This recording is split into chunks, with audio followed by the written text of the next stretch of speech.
బెదిరింపులతో సౌజన్య అనే వివాహిత ఆత్మహత్య చేసుకుంది. మహబూబాబాద్ జిల్లా కంబాలపల్లికి చెందిన రజనీకాంత్ రెడ్డికి వరంగల్ జిల్లా ఖానాపూర్కి చెందిన సౌజన్యతో 2020లో వివాహమైంది. వీరికి 3 ఏళ్ల బాబు కూడా ఉన్నాడు. పెళ్లైనప్పటి నుండి కట్నం కోసం భర్త, అత్త వేధిస్తుండటంతో ఆత్మహత్యకు పాల్పడినట్టుగా తెలుస్తోంది. మృతురాలి తల్లిదండ్రులు ఇచ్చిన ఫిర్యాదుతో కేపీహెచ్పీ పోలీసులు కేసు నమోదు చేశారు. పోస్టుమార్టం నిమిత్తం మృతదేహాన్ని గాంధీ హాస్పిటల్కి తరలించారు. అనుపమ లక్ష్మి అని చెప్పి కంప్లైంట్ ఇచ్చింది.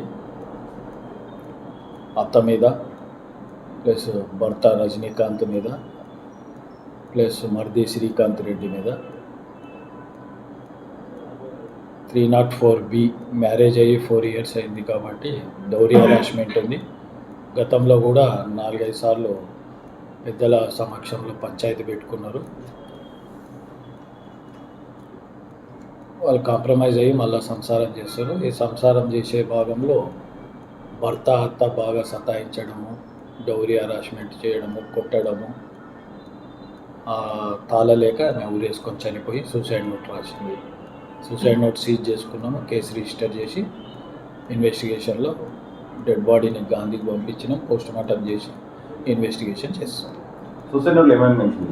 సూసైడ్ నోట్లో అదే భర్త ప్లస్ అత్త కలిసి నన్ను సతాయించారు, కొట్టిరు, కట్నం తీసుకురమ్మన్నారు, నీచంగా చూసారు, నన్ను కుక్కలాగా చూసారు అని చెప్పి రాశారు.